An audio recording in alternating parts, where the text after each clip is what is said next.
10 साल की छोटी सी प्यारी सी बच्ची को देखते हैं। इस बच्ची का नाम सोफी था, जो कि एक असाइलम में रहती थी क्योंकि उसके पेरेंट्स की डेथ हो गई थी। सोफी को नींद ना आने की बीमारी थी, इसीलिए वो पूरी रात जागकर गुजारती थी और असाइलम में फिरती रहती थी क्योंकि उसे पूरी रात ही नींद नहीं आती थी। और हर बच्चे की तरह उसका भी एक डर था कि एक बाबा जी हैं जो रात के अंधेरे में आते हैं और बच्चों को उठा कर ले जाते हैं और फिर वो इन बच्चों को मारकर खा लेते हैं। एक रात जब सब सो रहे होते हैं तब विंडो के पास से उसे बिल्ली की आवाज सुनाई देती है। अब क्योंकि उसे नींद नहीं आ रही थी, इसीलिए उसे देखने के लिए बाहर जाती है। वो जब बालकनी में होती है तो देखती है कि कुछ बिल्लियों ने डस्टबिन को गिरा दिया है। फिर सडन वो देखती है कि बिल्डिंग के पीछे से एक जायंट कार डस्टबिन को उठाकर उसकी जगह पर रख देता है। इसके बाद बिल्डिंग के पीछे से एक काफी बड़ा जायंट बाहर आता है। सोफी उस जायंट को देख चुकी थी और वो भी सोफी को देख चुका था। उसे देखकर वो डर जाती है और जल्दी से अपने बिस्तर पर चली जाती है, लेकिन वो जायंट विंडो से हाथ अंदर डालकर सोफी को उठा लेता है और उसे अपने साथ ले जाता है। हम देखते हैं कि ये जायंट इंसानों के सामने नहीं आता था और जब उसके रास्ते में कोई इंसान आता था तो वो किसी न किसी तरह खुद को छुपा लेता था और फिर सबकी नजरों से बचते हुए वहाँ से निकल जाता है। फिर वो सोफी को भी अपने साथ लेकर एक दूसरी दुनिया में आ जाता है और ये दुनिया थी जायंट्स की दुनिया, यानी यहाँ पर सिर्फ जायंट्स रहते थे। सोफी देखती है कि ये तो एक काफी बड़ा घर है और वहाँ की हर एक चीज जायंट्स की तरह ही पड़ी थी। सोफी वहाँ से भागने की कोशिश करती है, जिस पर वो जायंट कहता है कि यहाँ से भागने का कोई भी रास्ता नहीं है, इसीलिए तुम यहाँ से कहीं भी नहीं जा सकती। ये सुनकर वो डर जाती है। वो नोटिस करती है कि पर रख देता है और बोलता है कि मुझे बहुत भूख लग रही है, मुझे इतनी भूख लग रही है कि मुझसे वो कंट्रोल ही नहीं हो रही है। सोफी समझ रही थी कि ये जायंट मुझे ही खाने वाला है। वो वहाँ पर और भी जायंट्स के हंसने की आवाजों को नोटिस करती है, इसीलिए वो उस बूढ़े जायंट से पूछती है कि क्या यहाँ पर और भी जायंट्स हैं, जिस पर वो बूढ़ा जायंट कहता है कि जी हाँ, यहाँ पर और भी जायंट्स हैं और वो सारे जायंट्स कैनिबल हैं, यानी वो इंसानों को कच्चा ही खा लेते हैं क्योंकि उन्हें किसी भी इंसान पर तरस नहीं आता और जो भी उनके हाथ लग जाता है वो उस इंसान को निगल जाते हैं। ये सुनकर सोफी और ज्यादा डर जाती है, इसीलिए वो बूढ़े जायंट से पूछती है तो क्या आप भी मुझे खा लेंगे, जिस पर वो बूढ़ा जायंट कहता है कि नहीं, मैं इंसानों को नहीं खाता क्योंकि मैं एक वेजिटेरियन जायंट हूँ, ना कि कैनिबल। और ये बूढ़ा जायंट सिर्फ एक वेजिटेबल ही खाता है जो टेस्ट में बिल्कुल भी अच्छी नहीं थी, लेकिन इसके बावजूद भी वो इंसानों को खाना नहीं चाहता और इससे ये बात जाहिर होती है कि वो एक अच्छा और रहमदिल जायंट है। वो उस बूढ़े जायंट से पूछती है कि अगर आप इंसानों को नहीं खाते तो फिर आप मुझे यहाँ पर क्यों लेकर आए हैं, जिस पर वो बूढ़ा जायंट कहता है क्योंकि तुमने मुझे देख जो लिया था और तुम मेरे बारे में वहाँ पर किसी को बता देती जिससे मेरी जान खतरे में पड़ सकती थी, जिससे इंसानों को हमारा पता चल जाता और वो यहाँ पर आ जाते और बाकी जायंट्स को भी मार डालते और यही वजह है कि मुझे तुम्हें यहाँ पर लाना पड़ा और अब तुम अपनी सारी जिंदगी यहाँ पर मेरे साथ ही गुजारोगी। जिस पर सोफी कहती है कि नहीं, मैं तो यहाँ से भाग जाऊंगी, जिस पर वो बूढ़ा जायंट कहता है कि नहीं, तुम यहाँ से निकलने की गलती भी मत करना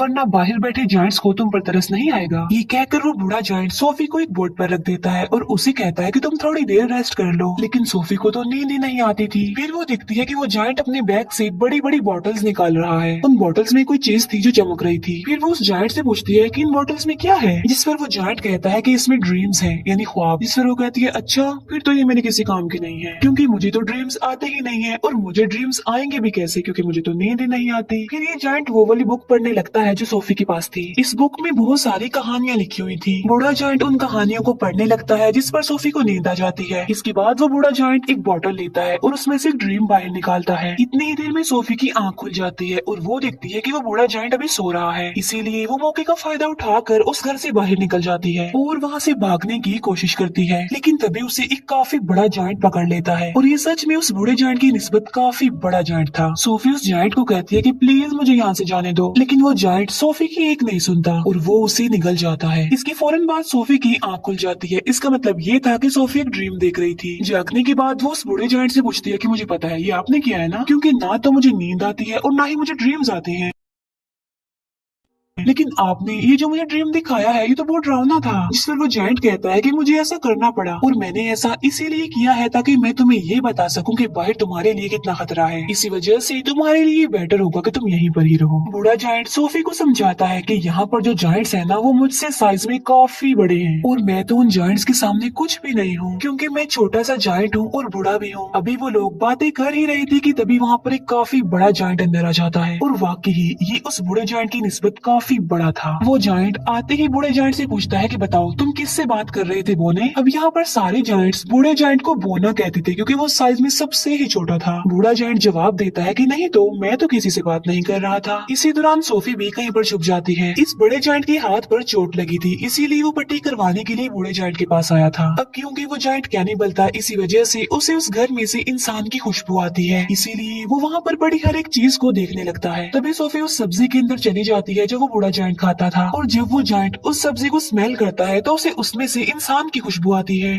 आज से पहले इस जायंट ने कभी भी ये सब्जी नहीं खाई थी, लेकिन आज उसे इस वेजिटेबल में से अच्छी खुशबू आ रही थी, इंसान की खुशबू आ रही थी, क्योंकि उसमें सोफी जो थी, इसीलिए वो जायंट उसे खाने लगता है। ये देखकर वो बूढ़ा जायंट कहता है कि रुको, तुम ये नहीं खा सकते, क्या तुम भूल गए हो कि तुम वेजिटेबल्स नहीं खाते। जिस पर वो जायंट कहता है कि हाँ, मैं ये बात कैसे भूल गया कि मैं तो सब्जियां खाता ही नहीं हूँ। इसीलिए वो सब्जी को फेंक देता है और सोफी की जान बच जाती है। इसके बाद वो जायंट वहाँ से चला जाता है। फिर उस बूढ़े जायंट को कहीं पर जाना था और सोफी उससे पूछती है कि आप कहाँ पर जा रहे हैं। जिस पर वो बूढ़ा जायंट कहता है कि मैं किसी जरूरी काम से जा रहा हूँ। वो पूछती है कि कौन सा जरूरी काम, लेकिन वो उसे कुछ भी नहीं बताता। फिर वो सोफी की काफी फोर्स करने पर उसे बता ही देता है कि मैं ड्रीम्स को पकड़ने जा रहा हूँ। फिर सोफी उसे काफी कहती है कि मुझे भी अपने साथ लेकर जाइए, लेकिन वो उसे अपने साथ नहीं ले जाना चाहता था, क्योंकि बाहर जो जायंट सो रहे थे, अगर वो जाग गए, उन्होंने सोफी को देख लिया तो बहुत बुरा होगा। इसी वजह से वो किसी भी किस्म का रिस्क नहीं लेना चाहता था, लेकिन सोफी उसे काफी इंसिस्ट करती है, इसीलिए वो उसे अपने साथ ले जाने के लिए एग्री हो जाता है। जब वो बाहर आते हैं तो देखते हैं कि वो सारे जायंट्स गहरी नींद सो रहे हैं, इसीलिए ये दोनों उनके बीच से ही गुजरना चाहते थे, लेकिन इतनी ही देर में उन सारे जायंट्स की आंख खुल जाती है और वो बूढ़े जायंट को परेशान करने लग जाते हैं कि बोने तुम कहाँ पर जा रहे हो। जिस पर वो कहता है कि मैं तो कहते हैं कि हम नहीं चाहते कि तुम यहाँ से निकल कर बाहर जाओ, इंसानों की दुनिया में जाओ, क्योंकि अगर इंसानों को हमारे बारे में पता चल गया तो हमारी जान खतरे में पड़ जाएगी। वो सारे जायंट्स बूढ़े जायंट को बहुत ज्यादा तंग करते हैं और तभी मौके का फायदा उठाकर सोफी एक गाड़ी में छुप जाती है। लेकिन तभी बूढ़ा जायंट आसमान की तरफ इशारा करके कहता है कि वो देखो, सब देखते हैं कि आसमान पर बादल बने हैं और बारिश होने वाली है। असल में उन सारे जायंट्स को पानी से डर लगता था क्योंकि उन्हें वाटर फोबिया था, और तभी वहाँ पर बारिश होने लगती है और वो सारे जायंट्स जाकर छुप जाते हैं। तब मौके का फायदा उठाकर वो दोनों यानी बूढ़ा जायंट और सोफी वहाँ से चले जाते हैं। वो लोग माउंटेन्स पर चढ़ने लगते हैं। चलते चलते वो बादलों से भी काफी आगे निकल जाते हैं। सोफी कहती है कि यहाँ से तो देखने में ये स्टार्स बहुत ही प्यारे लग रहे हैं। बूढ़ा जायंट कहता है कि मैं तो इनका म्यूजिक भी सुन सकता हूँ। वो बताता है कि मैं इवन दुनिया की हर चीज की आवाज ही सुन सकता हूँ। मैं चींटियों की आवाज सुन सकता हूँ, कीड़े मकोड़ों की आवाज सुन सकता हूँ, इवन मैं ट्रीज की कहानियाँ भी सुन सकता हूँ। मेरे कान इतने तेज हैं कि दुनिया की हर आवाज को ही सुन सकते हैं। ये सुनकर सोफी कहती है कि मुझे तो यकीन नहीं आ रहा आपकी बातों पर। बूढ़ा जायंट कहता है कि यही सच है बेटा, तुम्हें मानना होगा। इसके बाद वो लोग एक लेक के पास पहुंच जाते हैं, जिसके पास एक काफी बड़ा और खूबसूरत ट्री था। बूढ़ा जायंट पानी में कूद जाता है और उनके साथ सोफी भी कूद जाती है। दोनों फिर लेक के दूसरे किनारे पर पहुंच जाते हैं और ये होती है ड्रीम्स की दुनिया, क्योंकि ड्रीम्स उस ट्री से यहाँ पर कतरों की तरह गिरते हैं और बूढ़ा जायंट इन्हें पकड़ने के लिए ही यहाँ पर आता है। फिर वो दोनों मिलकर बहुत सारे ड्रीम्स पकड़ लेते हैं। इन ख्वाबों में अच्छे और बुरे दोनों ड्रीम्स ही थे। इन ड्रीम्स को पकड़कर फिर ये लोग वापस जाने लगते हैं। ये दोनों अब एक दूसरे के काफी अच्छे फ्रेंड बन गए थे और एक दूसरे के साथ काफी खुश थे।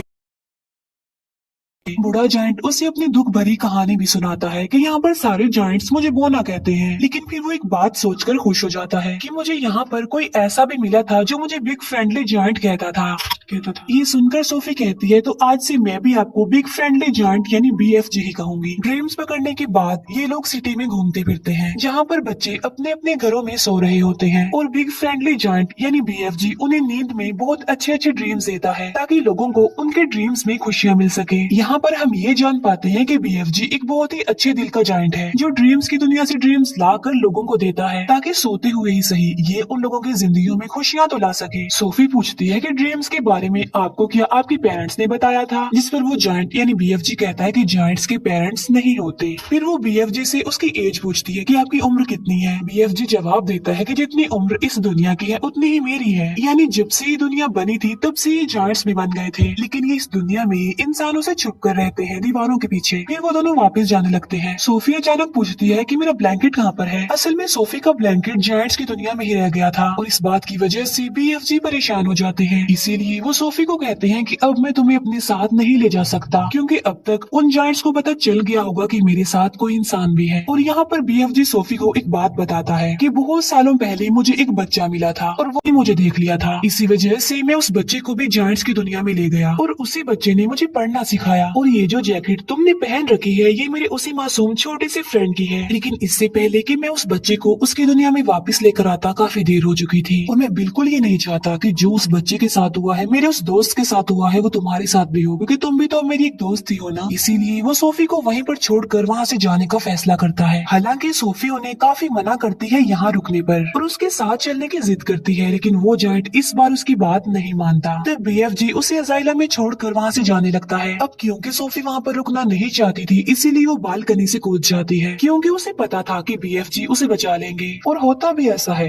बीएफजी उसे बचा लेता है और इसीलिए ना चाहते हुए भी उसे सोफी की बात माननी पड़ती है। इसी वजह से वो उसे जायंट्स की दुनिया में दोबारा से ले आता है, जहाँ पर बाकी जायंट्स पहले ही उन लोगों के लिए वेट कर रहे थे, क्योंकि सारे जायंट्स जान चुके थे कि बूढ़े जायंट के पास कोई इंसान है। इसीलिए सारे जायंट्स अब जानना चाहते थे कि वो इंसान कौन है, कहाँ पर है। इसीलिए वो ब्लैंकेट की खुशबू की मदद से बीएफजी के घर को चेक करते हैं और सारे सामान की तोड़ फोड़ कर देते हैं, लेकिन बीएफजी उस ब्लैंकेट को जला देता है जिसमें सोफी की खुशबू थी। फिर वो उन सारे जायंट्स को अपने घर से जाने के लिए बोलता है। सोफी वहाँ दीवार पर लगी एक पिक्चर को देखती है जो कि प्रिंसेस की पिक्चर थी। उस पिक्चर को देखकर सोफी को एक आइडिया आता है और वो बीएफजी को कहती है कि आप प्रिंसेस के लिए एक ड्रीम बनाएं और उस ड्रीम में आप ये बताना कि जायंट्स की एक दुनिया पाई जाती है इसी दुनिया में और वो सारे जायंट्स इतने खतरनाक हैं कि बच्चों को मारकर खा लेते हैं और इसी ड्रीम में आप हम दोनों को भी शामिल कर लेना ताकि जब हम प्रिंसेस के सामने जाएं तो वो हमें पहचान ले। ये सुनकर बीएफजी ऐसा ही करता है और वो जायंट्स की दुनिया में रहने वाले सारे जायंट्स का एक ड्रीम बनाता है और वो उस ड्रीम में खुद को और सोफी को भी डाल देता है और साथ साथ वो सिटी के बहुत सारे मिसिंग बच्चों को भी डाल देता है। फिर वो उस ड्रीम को लेकर प्रिंसेस के घर के पास चले जाते हैं और ये प्रिंसेस की नींद में वो ड्रीम डाल देते हैं और प्रिंसेस वो सब कुछ देख लेती है जो ये प्रिंसेस को दिखाना चाहते थे। प्रिंसेस की जब आँख खुलती है तो वो बहुत ज्यादा डरी हुई होती है, क्योंकि ये एक डरावना ड्रीम था, क्योंकि जायंट्स बच्चों को खा रहे थे। प्रिंसेस इस ड्रीम के बारे में अपने केयर टेकर को भी बताती है, जिस पर वो केयर टेकर कहती है कि आप फिक्र मत कीजिए, ये आपका सिर्फ एक डरावना ड्रीम था। लेकिन जब वो न्यूज़पेपर पढ़ती है तो कहती है कि ये तो बहुत अजीब बात हो गई, क्योंकि कल रात बहुत सारे बच्चे मिसिंग हो गए थे अपने अपने घरों से और ये सीन वैसा ही हुआ है जैसा आपने ड्रीम देखा है।